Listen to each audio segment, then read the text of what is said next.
자, 그렇게 하고 지금 러시아 이야기를 좀 하면 푸틴이요, 이제 뒤늦게 쪽팔리기도 하고 창피하기도 하고 지도 쫄아가지고 발발 떨고, 그래서 프리고진이 진격하면서 수십 번 전화를 했는데 안 받았고, 그래서 루카셴코가 대신 전화해볼게 해가지고 전화하니까 욕을 몇십 분씩 했다 하지 않습니까?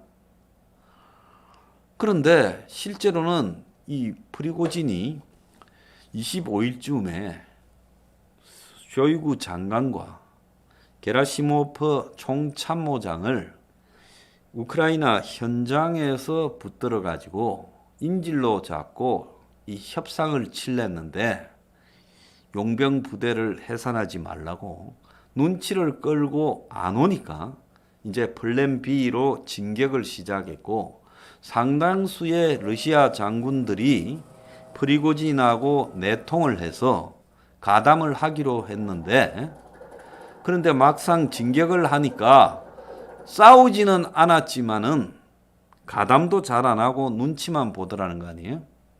그래서 지금 들려오는 이야기로는 수로비킨이라고 하는 한때 우크라이나 전쟁 총사령관을 맡았다가 수비를 잘했어요. 작년 하반기부터 러시아가 우크라이나한테 땅을 안 내주면서 방어를 잘했잖아요. 그런데 그 수로비킨을 해직시켜서 부사령관으로 강등시키고, 그리고 뭐 우주군 총사령부, 항공우주군 총사령관으로 임명했어요. 그래서 수로비킨이 한때 시리아 전쟁에서 뭐 아마겟돈 장군이다 이론까지 듣고 인기가 있었는데 망신을 당해서 뭡니까? 프리고진하고 같이 푸틴을 막 씹었던 모양이에요. 친구처럼 지내면서. 그래서 내가 하면 니도 가서 해라 했는데, 상황이 좀 보니까 이 긴가민가 싶으니까 발을 살짝 빼있다가 지금 체포되었다는 거예요. 구금되어서 교도소에 있다는 거예요. 그래서 푸틴이 뒤끝 없이 다 용서한다는 게 아니라 철저하게 죽이려고 하면서 지금 프리고진의 해외 사업을 다 뺏어버리고, 그리고 더 나아가서 프리고진하고 내통한 장군들을 다 조사에 들어갔고, 심지어 당일날 해외로 제트기 타고 도망간 재벌, 당일날 현금을 대거 바꾼 사람, 러시아의 상류층들이 모스크바에서 아수라장이 나서 다 도망 행렬을 했다는 거예요. 그것까지 조사하고 있다는 거예요.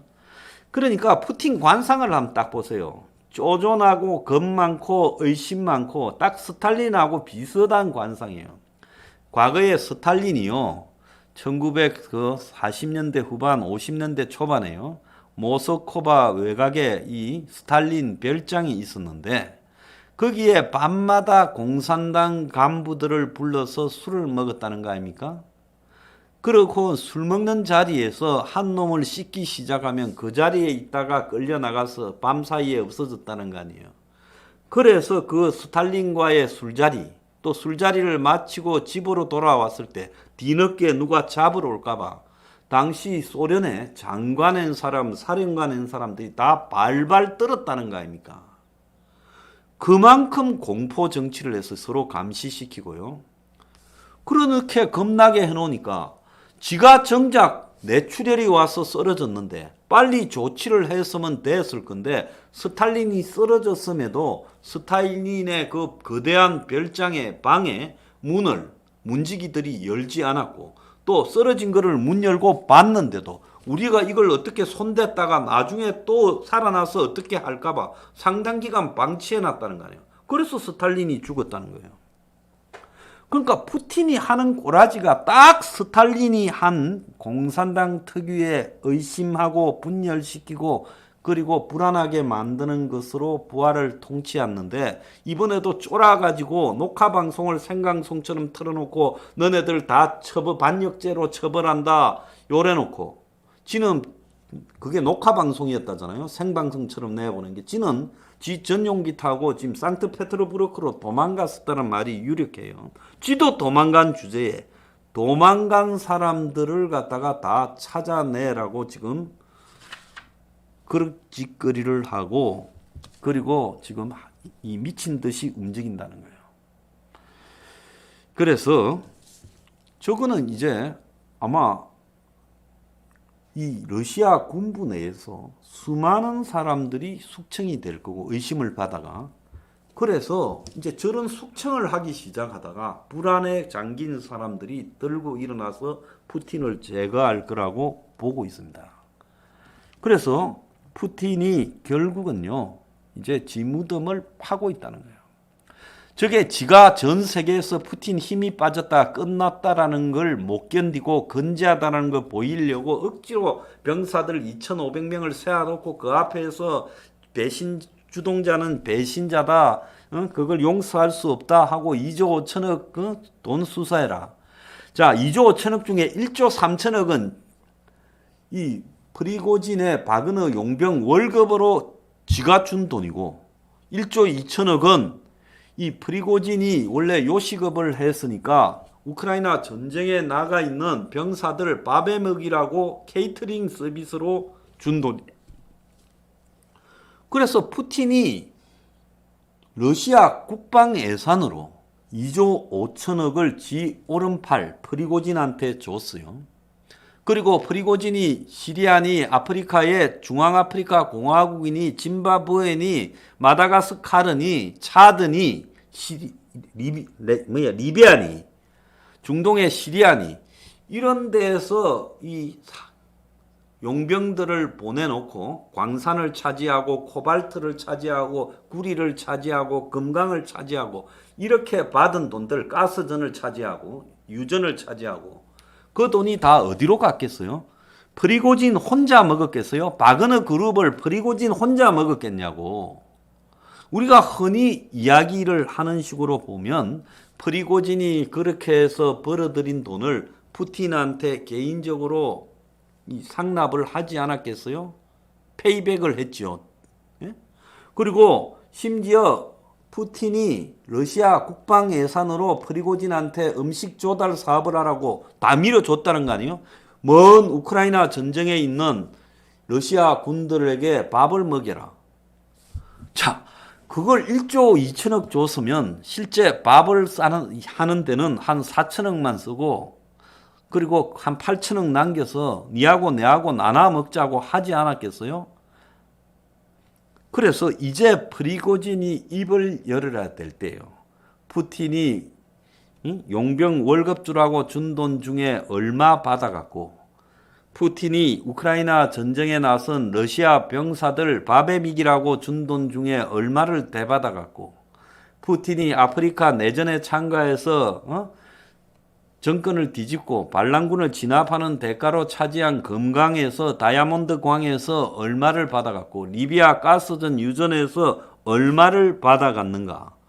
그래서 프리고진과 푸틴은 둘이가 다 뭐예요?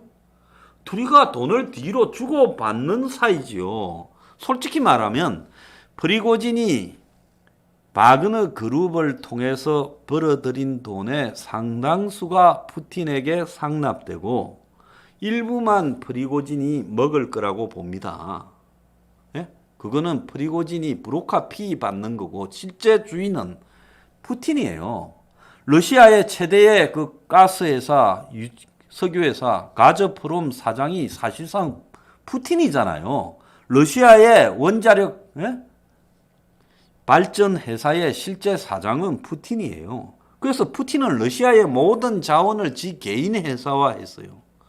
그러니까 푸틴이 러시아 정부 예산을 지 척건들한테 밀어주고 그래가 척건들은 정부 예산을 수행하는 사업을 하고 그 돈을 다시 띵가서 푸틴한테 상납하는 게 러시아의 국가 운영 시스템이지 않겠어요?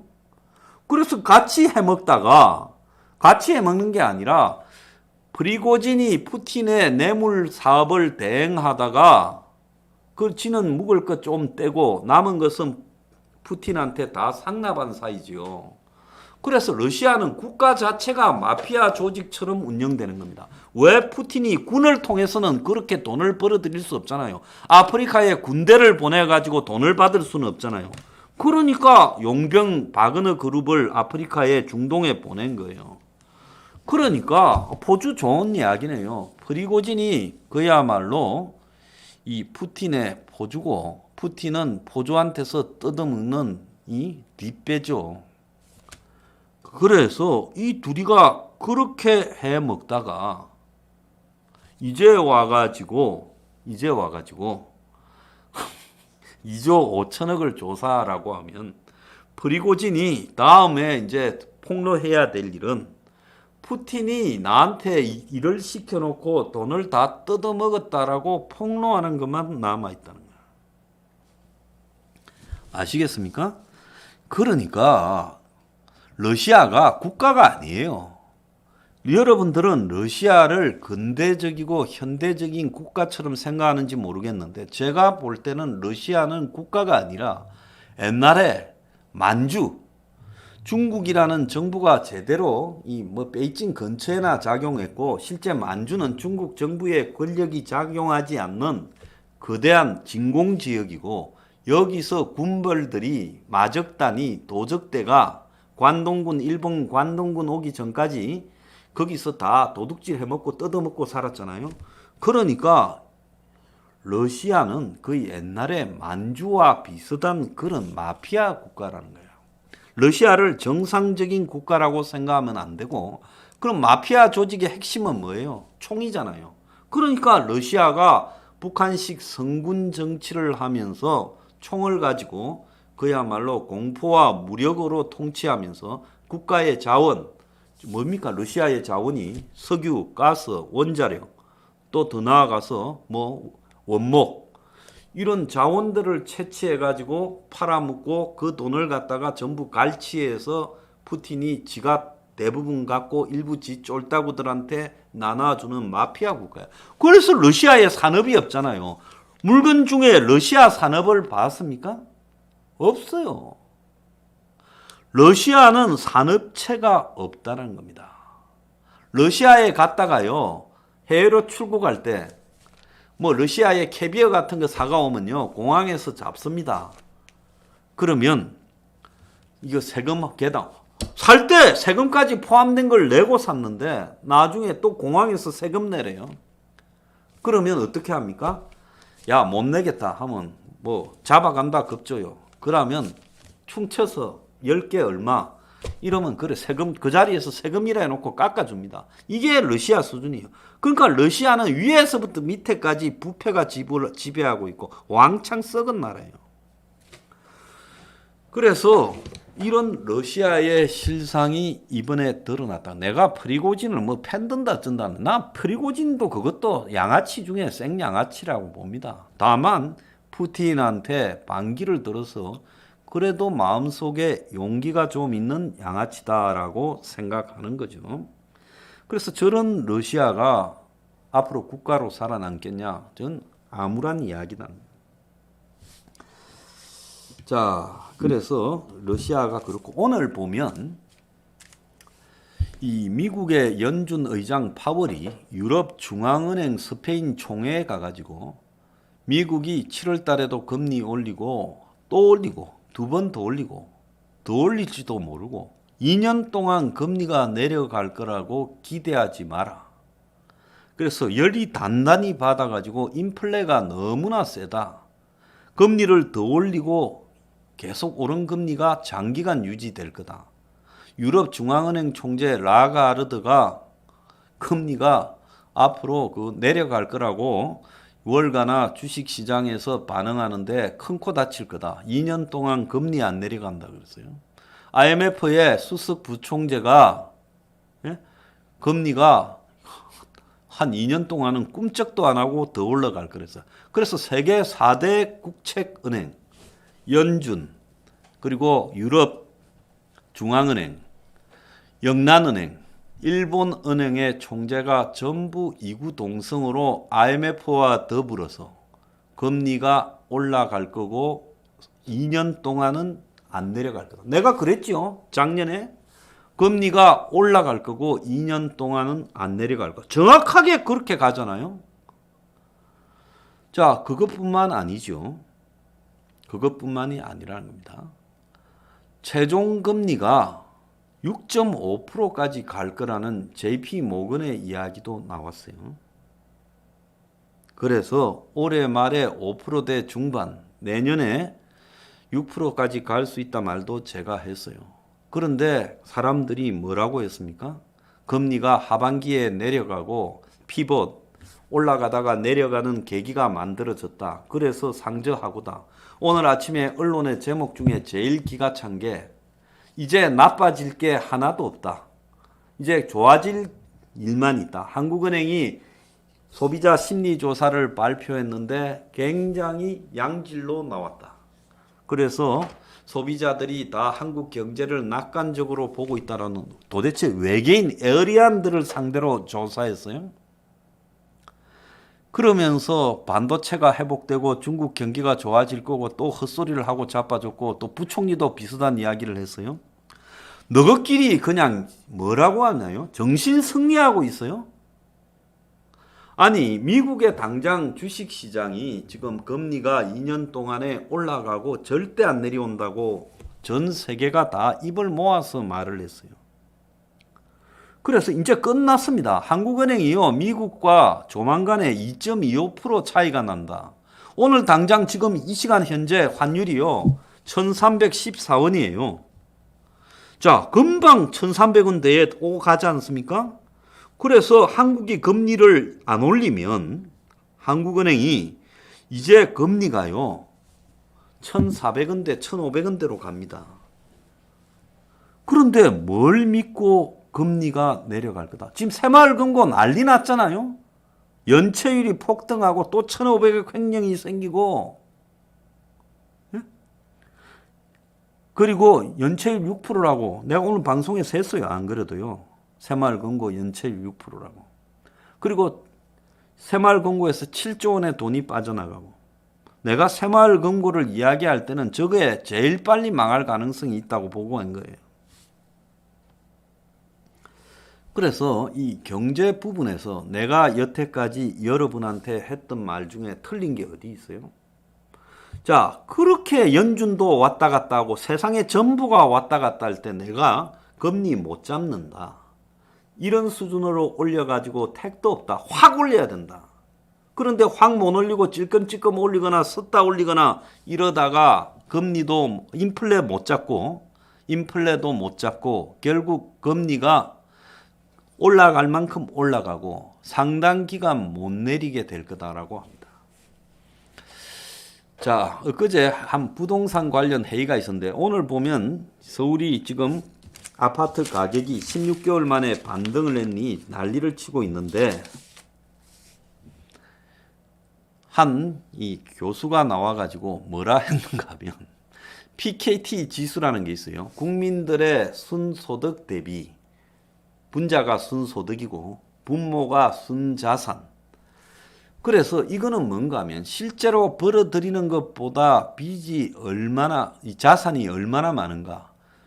그런데 이게 뭘 의미하는가 하면 벌어들이는 것보다 자산이 월등하게 많다는 것은 자산 가격이 거품이 있다는 거예요. 그래서 미국이 7%가 넘었을 때, 7이 넘었을 때 PKT 지수 이 소득보다 자산이 7배가 더 많았을 때 금융위기가 왔고 일본이 8.9가 찍혔을 때 일본의 잃어버린 30년이 시작됐다. 버블 붕괴가 왔다는 거예요. 그런데 한국이 지금 9.6이 나오고 있어요. 법인까지 포함하면 11.9까지 찍혀요. 세계 1위입니다. 세계에서 9가 넘은 나라가 하나도 없어요. PKT 지수라는 데서.